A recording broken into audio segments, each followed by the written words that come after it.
मनोज जी, मैं दरअसल अपने दर्शकों को वो एक जो पूर्व चीफ जस्टिस रमन्ना ने जो स्टेटमेंट दिया था, और वो उस वक्त सिटिंग चीफ जस्टिस थे 16 जुलाई 2022 को। तब उन्होंने कहा था, there used to be mutual respect between the government and the opposition. Unfortunately space for opposition is diminishing. Sadly the country is witnessing a decline in the quality of legislative performance, adding laws are being passed without detailed deliberation and scrutiny. आप इनसे सहमत जो बात उन्होंने कही है कि विपक्ष और सरकार के बीच में जो म्यूचुअल रेस्पेक्ट था वो काफी कम हो गया है? देखिए, सिर्फ सहमत नहीं हूं, बल्कि 2 कदम आगे जाकर के मैं कहूंगा कि आदर और सम्मान ना भी होता ना तो विपक्ष काम चला लेता।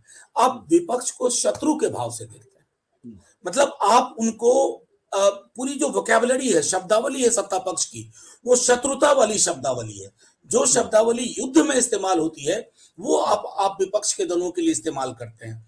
उसकी वजह से क्या होता है कि विपक्ष का कोई सदस्य अगर उठ करके आपके लेजिस्लेशन की चंद खामियां बताता है तो आप रिडिक्यूल करना शुरू कर देते हैं। जाहिर है, आपके पास लोकसभा में तो मैंडेट है ही, ह्यूज मैंडेट है।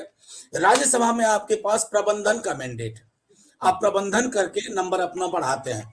लेकिन दोनों ही परिस्थितियों में विपक्ष को गौर से सुनने की, और या आप मिनिस्टर्स के रिप्लाई को सुन लीजिए।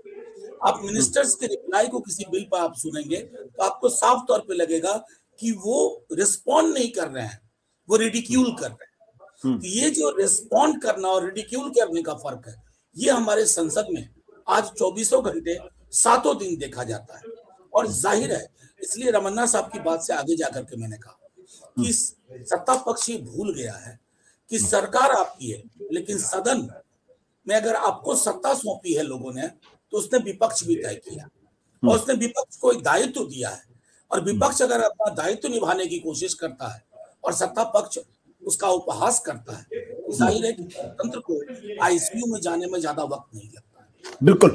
जो बात मनोज जी कह रहे हैं उसको अगर हम थोड़े से और रमन्ना साहब के शब्दों में एक्सप्लेन करें तो ज्यादा बेहतर बात समझ में आ जाएगी, क्योंकि जो बात उन्होंने कही लगभग उसी तरीके से बात, और ये sitting chief justice of India ने यह बात कही थी, इसलिए इसको और गंभीरता के साथ लेना चाहिए था।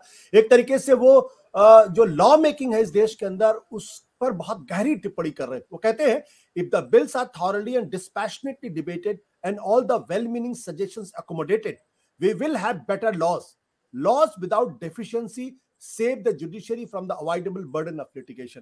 इसका मतलब, कहने का मतलब यह है कि जो बात अभी मनोज जी ने कही है कि जो कानून बन रहे हैं उस पर गहरी चिंता या गहरा विमर्श नहीं हो पा रहा है, इसलिए ऐसे कानून बन रहे हैं जिसकी वजह से लिटिगेशन बढ़ गया है और सुप्रीम कोर्ट में जो है उसको ज्यादा वक्त देना पड़ रहा है।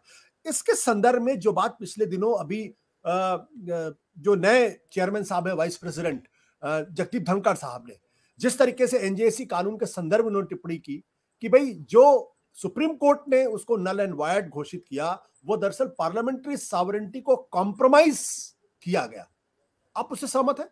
देखिए, मुझको लगता है कि वो एक्सट्रीम स्टेटमेंट है, एक्सट्रीम। मैं एनजीएसी, मेरे दल का मानना है एनजीएसी एक अच्छी चीज थी, लेकिन मेरे दल का यह भी मानना है कि उसमें रिप्रेजेंटेशन के क्लॉज के साथ लाया जाना चाहिए था, ताकि एससी एसटी ओबीसी वर्गों का भी प्रतिनिधित्व हो, जो अभी लगभग नगण्य है।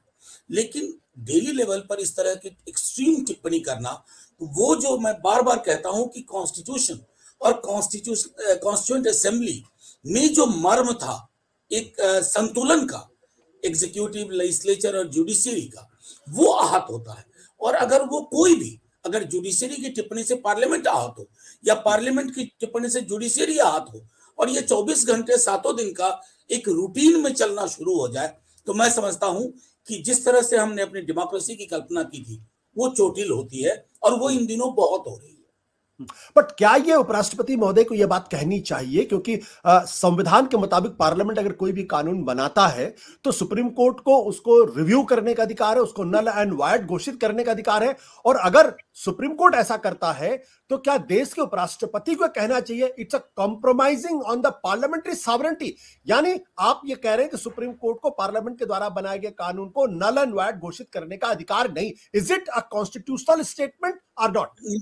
नहीं, मैं तो सीधे तौर पे कहूंगा आशुतोष जी कि judicial review is part of the basic structure, ये एस्टैब्लिश्ड है। जब judicial review part of the basic structure है तब अगर इस प्रकार की टिप्पणियां अतिरेक में जाके होती है, यानी कि बेसिक स्ट्रक्चर को आप मतलब तोड़ना चाहते हैं, उसके अंदर सेंध डेंट करना चाहते हैं, और वो किसी के लिए भी उचित नहीं है। अगर एक जुडिशियरी इस देश में इस तरह के बयानों से क्राइसिस में आती है, या जुडिशियरी के एक्सट्रीम स्टेटमेंट से पार्लियामेंट पर असर पड़ता है, तो मैं समझता हूं कि ये रेसिपी ऑफ डिजास्टर है। और इस रेसिपी ऑफ डिजास्टर में बड़े बड़े पदों पर, संवैधानिक पदों पर आसीन लोगों को इस डिजास्टर को रोकने की कोशिश करनी चाहिए, ना कि इसको एक्सपेडाइट करने की। क्या आपको लगता है अतिरेक में दिया गया स्टेटमेंट है, या जो सोनिया गांधी ने कहा है कि constitutional functionaries are enlisted, she used the word enlisted?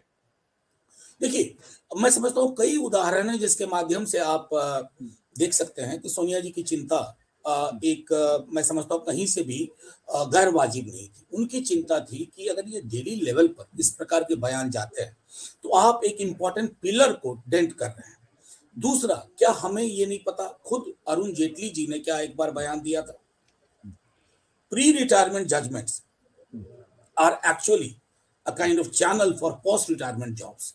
अभी हाल के दिनों के आप अपॉइंटमेंट देख लीजिए, तो सरकार की कोशिश हुई है, मैं और इसमें ना जाना चाहूँ, अचानक से कोई व्यक्ति रिटायर करता है, उसको फलाने बोर्ड का चेयरमैन, फलाने आर्बिट्रेशन का चेयरमैन, ये सारी चीजें कहीं ना कहीं, ये तो सरकार की मंशा तो ये स्पष्ट रही है, मैं मानूंगा।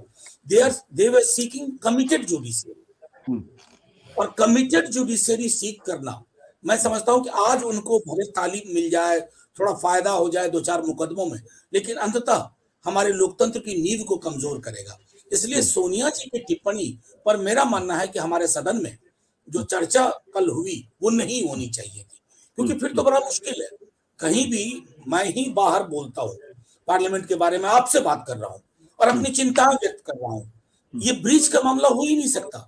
हम फ्री फ्लो ऑफ इंफॉर्मेशन वाले मुल्क हुआ करते थे, हम खुल करके अपनी बातें रखा करते थे, और अब तक रखने की कोशिश होती है। लेकिन जिस दिन इसको आप दायरे में बांधेंगे या सिर्फ एक दृष्टिकोण से चीजों को देखेंगे, और अतिरेक, बल्कि मैं तो कहूंगा कि अतिरेक में पूर्वाग्रह अगर आ जाए तो फिर बहुत मुश्किल होती है। और ये मैं देख पा रहा हूं कि हम एक क्राइसिस की ओर बढ़ रहे हैं।